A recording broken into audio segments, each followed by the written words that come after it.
नमस्कार साथियों, आज हम लोग क्रिमिनल जस्टिस सिस्टम का एक इम्पॉर्टेंट टॉपिक जो कि पॉलिटिकल वायलेंस है उसको डिस्कस करने जा रहे हैं। आइए समझते हैं पॉलिटिकल वायलेंस से क्या तात्पर्य है। दोस्तों, आज की राजनीति जो है वो बहुत ही एक्सप्लॉयटेटिव नेचर की हो गई है। गरीबों का तो एक्सप्लॉयटेशन होता ही है, साथ ही साथ जो भी पॉलिटिक्स से जुड़े हुए लोग हैं वो भी एक दूसरे को बख्शते नहीं हैं, और यही कहलाती है वर्तमान लीडरशिप।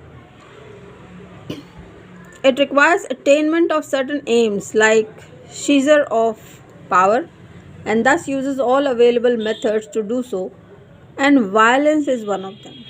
तो राजनीति में दोस्तों हर तरह से पावर का कंसंट्रेशन एक हाथों में, ये आज की राजनीति का ट्रेंड है। और ये हम सब लोग जानते हैं कि अगर किसी एक के हाथों में सारा पावर्स कॉन्सेंट्रेटेड होगा तो वो अन्य के खिलाफ वायलेंस ही होता है। अनएथिकल मेथड्स जो होते हैं वो रिक्वायर हो जाते हैं ऐसे लोगों के द्वारा, और अलग अलग तरह की वायलेंस, हिंसा इस्तेमाल की जाती है। अब जैसे जैसे सोसाइटी तरक्की कर रही है, डेवलपमेंट के नाम पे हम लोग आगे बढ़ रहे हैं, ये बड़ा दुर्भाग्यपूर्ण है कि उसी तादाद में वायलेंस में भी बढ़ोतरी हो रही है। महात्मा गांधी ने ये पूरे वर्ल्ड ओवर में उन्होंने प्रोक्लेम किया था कि non violence is the only way to survive. Modern civilisation में बहुत ही परेशान करने वाली बात है कि पॉलिटिशियंस जो हैं अभी भी वायलेंस की तरफ ही देखते हैं, और सभी तरह के अन्य जो उपचार है, जो तरीके हैं एक अच्छी राजनीति को करने के, उधर उनका दिमाग नहीं जाता।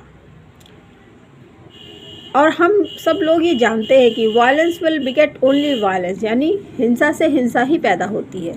There can be no social, economic और political stability where the entire polity is based on force and violence. जब पूरा ही राजनीति शास्त्र हमारा फोर्स और वायलेंस पे बेस्ड होगा तो कभी भी कोई देश ना तो आर्थिक, ना ही सामाजिक, ना ही राजनीतिक स्टेबिलिटी को प्राप्त हो सकता है।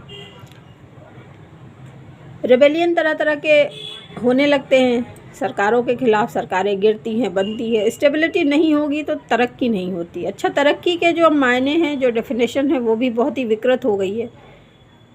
तरक्की की डेफिनेशन को फिर से ठीक प्रकार से समझना अब बहुत ज़रूरी है।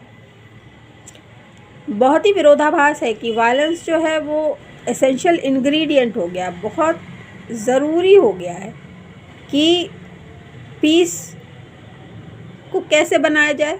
तो सबसे एसेंशियल, सबसे महत्वपूर्ण हिस्सा जो है वायलेंस है। हमारा पुलिस सिस्टम को मजबूत करने की बात करी जाती है। अभी हमारे माननीय प्रधानमंत्री भी भोपाल में आकर के ये कह के गए हैं कि कमिश्नरेट सिस्टम लागू किया जाना चाहिए, और हमारी मध्य प्रदेश की सरकार इसको करने भी जा रही है। तो अब आप देख सकते हैं कि क्यों डंडे की ज़रूरत है, क्यों लॉ एंड ऑर्डर, क्यों बिना पुलिस के डेवलपमेंट या सुशासन इस्टेब्लिश नहीं हो सकता। ये बहुत सोचने वाली बात है। तो आइए अब हम लोग देखते हैं कि कितने प्रकार के वायलेंस, पॉलिटिकल वायलेंस होते हैं।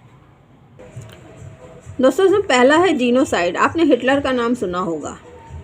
हिटलर ने जो बहुत सारे जर्मन, ये होलोकॉस्ट था, और इसने मतलब एक घिनौना पॉलिटिकल वायलेंस को अंजाम दिया था जिसको जीनोसाइड का नाम दिया जाता है।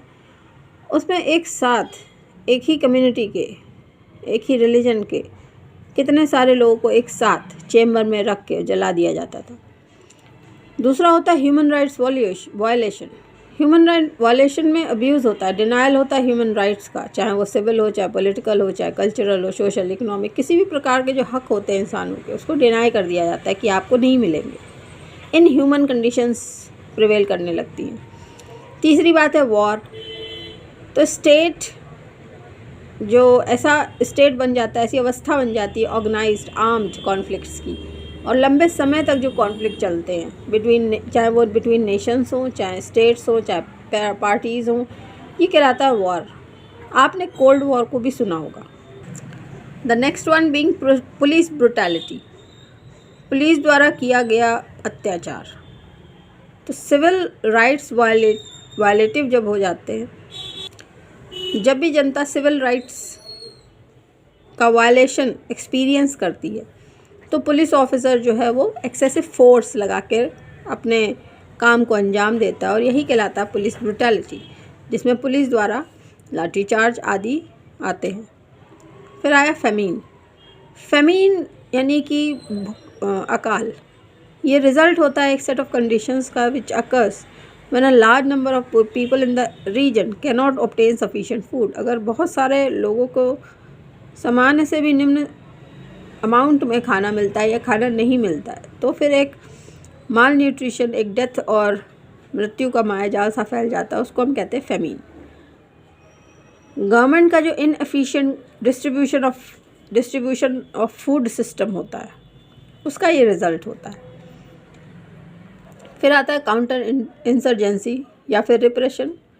तो अगर कोई ऐसी स्थिति बनती है जिसमें कि सरकारें नहीं चाहती कि उनका विरोध हो, तो फिर वो एक अलग तरह का वायलेंस, पॉलिटिकल वायलेंस का उपयोग करती हैं और रिप्रेशन या फिर काउंटर इंसर्जेंसी का उपयोग करती हैं।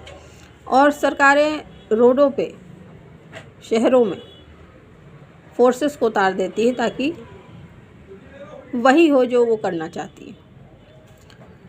Next comes a torture. Torture आप जानते हो कि inflicting of severe pain to anyone either by punishment, revenge, forcing information, confession या simply acting in a cruel manner. ये भी कलेक्टिव पॉलिटिकल वायलेंस के अंतर्गत आता है। कस्टोडियल टॉर्चर होता है। अगर पुलिस ने किसी को पकड़ा है तो उसको बुलवाना है, या फिर